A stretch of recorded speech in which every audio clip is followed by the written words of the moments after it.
আজকে আমির খসরু মাহমুদ চৌধুরী বিএনপির স্থায়ী কমিটির সদস্য তিনি গুরুত্বপূর্ণ একটি বক্তব্য দিয়েছেন। তিনি বলেছেন, দেশি বিদেশি অংশীজন সবার একই প্রশ্ন, নির্বাচন কবে?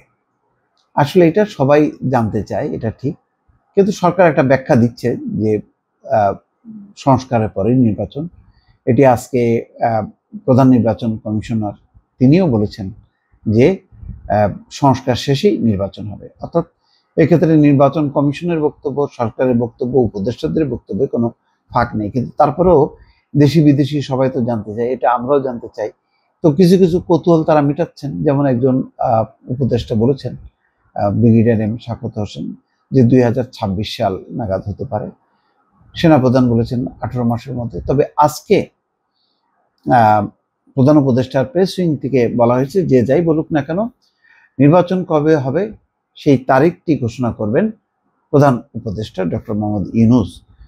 তো তারপরেও তারেক রহমান, বিএনপির ভারপ্রাপ্ত চেয়ারম্যান, তারা বলছেন যে নির্বাচন যত দেরি হবে দেশ তত বিপদে পড়বে এবং সমস্যা বাড়তে থাকবে। এবং এই কথাটা যে কতখানি প্রাসঙ্গিক, ঢাকা শহরের নাগরিকরা এটা হাড়ে হাড়ে টের পাচ্ছে। প্রতিদিন নানা প্রান্তে বিশৃঙ্খলা, ঢাকার ভেতরে, ঢাকার আশেপাশে, হয় ছাত্ররা, নয় শ্রমিকরা, নানা অংশ কিন্তু তারা নানা দাবি নিয়ে মাঠে নামছে এবং বেশ তাণ্ডব তৈরি হচ্ছে এবং একটা সহিংস পরিস্থিতি। আইন শৃঙ্খলা বাহিনী অনেকটা অসহায় হয়ে পড়েছে। অর্থাৎ তার মধ্যে আবার কিছু কিছু ঘটনা ঘটছে যে আওয়ামী লীগ ফেসবুকে তৎপরতা চালাচ্ছে। যেমন 10ই ডিসেম্বর একটি পরিস্থিতি তৈরি হয়েছিল, মাফ করবেন 10ই নভেম্বর, সেই পরিস্থিতিতে মানে বেশ একটা উত্তেজনা তৈরি হয়েছিল।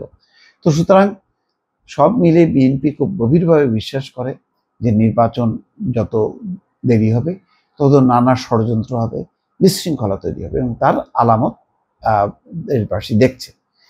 একইভাবে দেশি বিদেশি অংশীজনরা যখনই দেখা হচ্ছে বিএনপি নেতাদের সঙ্গে, তাদের কাছে জিজ্ঞাসা করছে যে বাংলাদেশের নির্বাচন কবে হবে। তো সেই কথাটি আজকে যেমন তুরস্কের রাষ্ট্রদূত রামিস সেন, তিনি দেখা করেছেন বিএনপির সঙ্গে এবং মির্জা ফখরুল ইসলাম আলমগীরের সঙ্গে বৈঠক করেছেন। সেই বৈঠকের পর, সেই বৈঠকে ছিলেন মির্জা ফখরুল ইসলাম আলমগীর, আমির খসরু মাহমুদ চৌধুরী এবং সাংগঠনিক সম্পাদক শামা ওবায়দ। তাদের বৈঠক প্রায় 1 ঘন্টা চলে।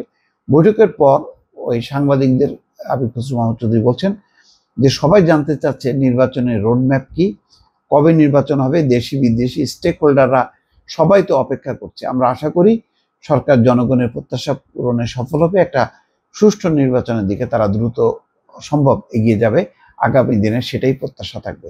আসলে বিএনপি এখন সফট লাইনে যাচ্ছে, তারা একদিকে সরকারের সমালোচনা করছে আবার সমর্থনও করছে, এরকম দ্বৈত নীতি নিয়ে তারা এগোচ্ছে বিদ্যমান রাজনৈতিক পরিস্থিতির প্রেক্ষাপটে। দর্শক ভালো থাকবেন, আল্লাহ হাফেজ।